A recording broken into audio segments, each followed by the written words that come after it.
Hey everyone, welcome to this weekly Sidereal Astrology forecast for the week of June 7th through the 13th of 2021.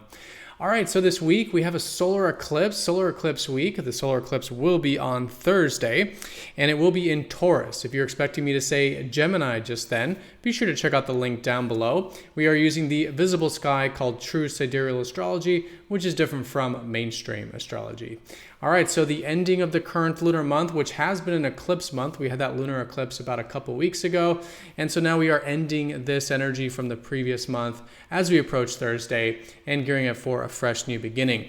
Now, it is a very important new beginning, of course, with these eclipses, and so it is very good to listen. It is a very spiritual time, especially as we get closer to it and it ends. It lowers the lowest energy phase of the cycle. And then around the eclipse, see what arises, right?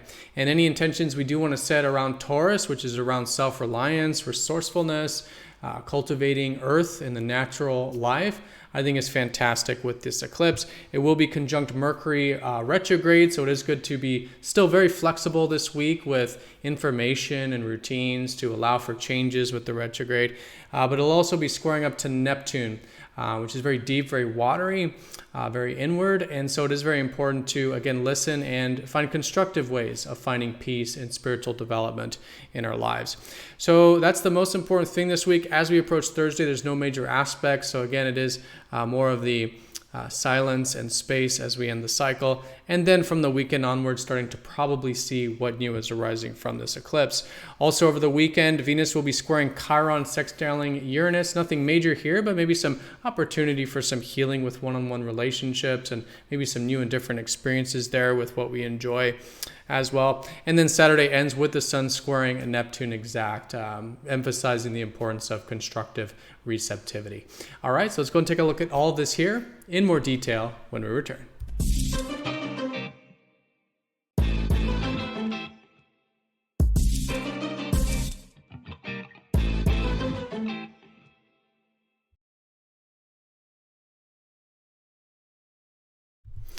Alrighty, so here's the sky for this week. We're going to look at this first for Monday, June 7th for each day of the week and go through the week one by one.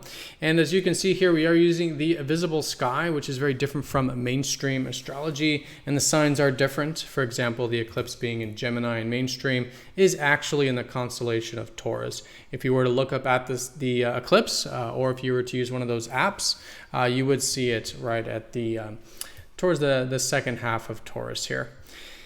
All right, so let's go and do a bit of a recap just to see where the energy is coming into this week. We do, of course, have the Sun and Mercury retrograde in Taurus. And so the main focus is still on cultivating our inner and outer resources. Our inner resources of inner strength, inner stability, self-reliance, more of that grounded, stable energy is fantastic. But it's also a great time of focusing on cultivating Earth, or the external resources. Material security for some, others simply beauty, aesthetics, comforts, more of the, again, grounding elements of life. Very good to be focused on, and what the major theme will be regarding the eclipse on Thursday.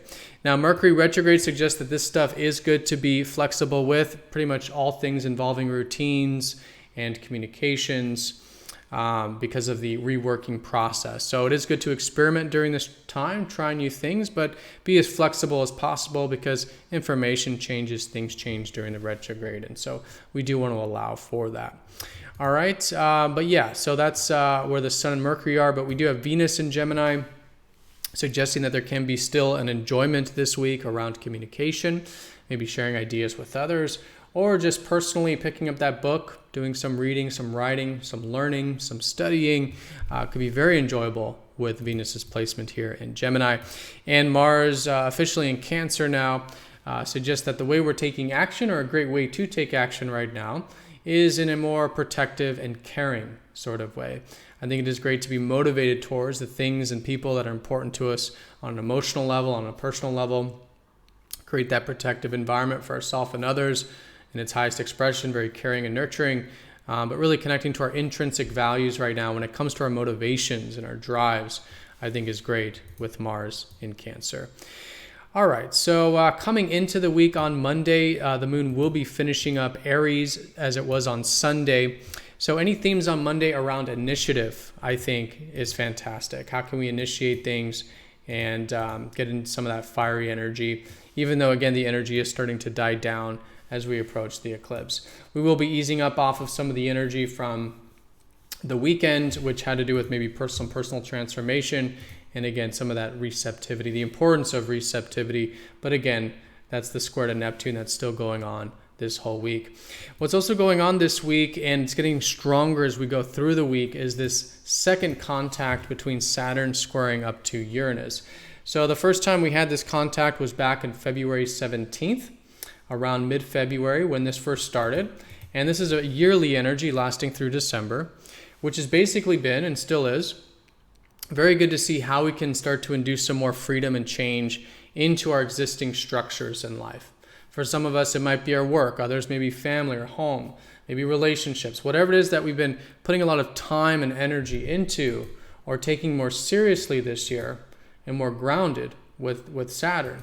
Now Uranus has been squaring that to mix things up and to see that, of course, it's important to have these stable things in life and these accomplishments in life. But equally as important is freedom, is change, is excitement, is new and different experiences. So it really is this sort of clash collectively between structure and freedom, between stability and excitement. And so anything in our life that, again, maybe has arisen since February, could be very good to take a nice step in the right direction with. Now, we're not going to have the contact until Monday of next week. That's when this square will go exact. But all week long, especially as we go through the week and end the week, it gets stronger. And in this context, asking ourselves, what are some things that we can build towards that gives us more freedom in our life? And what are some things we can maybe healthfully disrupt in our life in order to still have stability, but also change and excitement as well. So very good energy to work with, a nice step in the right direction. The second contact, the middle of the year here, usually is a very constructive time for it. Now these planets are retrograde, so again, be flexible. It's a time of learning, but I think some things will be coming to our awareness about what exactly we can be implementing for the second half of the year as we go from the second contact next week until the last contact in December. Usually the most constructive time is after these planets go direct, which most importantly for Saturn will be around October. So October through November, very constructive time for this. But again, this middle part is as well. All right, and yes, and then so as we go through the week here, especially once we get to Tuesday, the eclipse will be the strongest energy, seeing as how we don't have any major aspects going on, and the moon will start to shift into Taurus on Tuesday. So this is where the theme, the middle part of the week, is around the eclipse.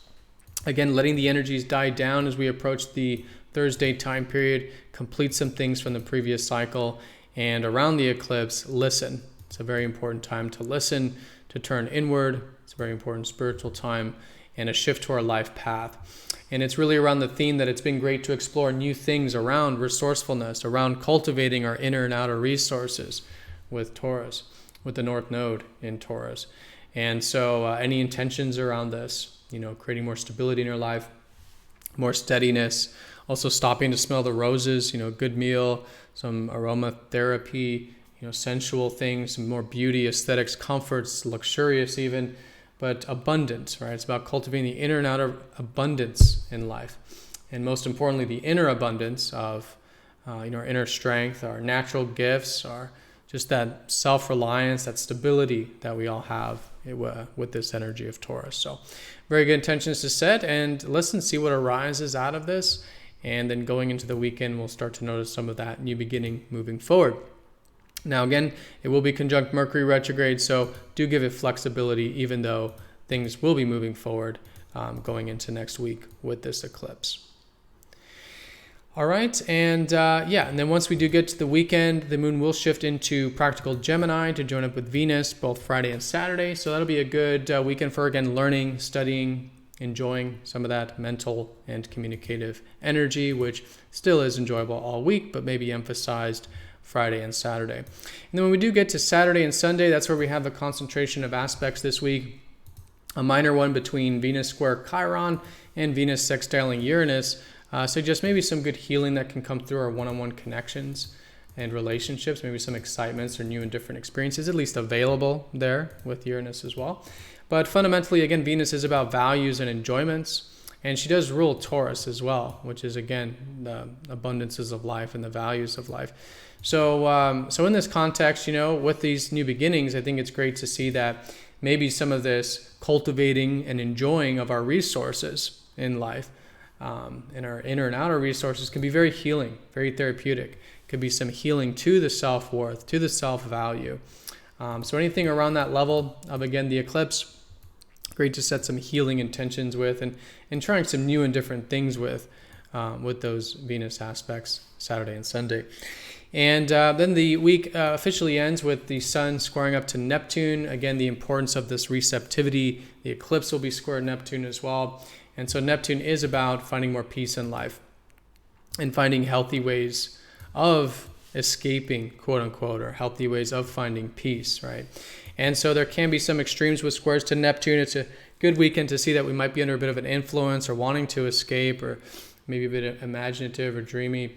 But anything that's constructive. So spiritual activities, of course, even creativity, imagination, intuition, anything that grounds the spiritual realms, grounds the unconscious realms, to help us find more constructive peace in life is fantastic. Like I said, all week long, because it's involving the eclipse, but maybe starting to get really solidified over Sunday time period. And this is where we'll be feeling, of course, the strongest Saturn square Uranus, as it will contact on Monday. And so yeah, how can we, again, build things towards more freedom and implement more freedom into our existing structures in life? All right, everyone, so that's the week in a nutshell. It's really simple. It is the eclipse. That is the most important thing, no doubt about it. Ending the previous cycle and starting a new one, all in the context of our life path towards more resourcefulness and more inner and outer resources. Setting intentions around that while being flexible with the Mercury retrograde and trying new things in this context, while, again, bringing in some healthy peace and going with the flow and receptivity in our life is really the emblem of this week. All right, so everyone have a fantastic week. Thank you so much for watching. Be sure to click that like button if you haven't yet. If you're watching this on YouTube, be sure to subscribe for more videos like this one, and I'll see you all next week for the next astrology forecast. Take care.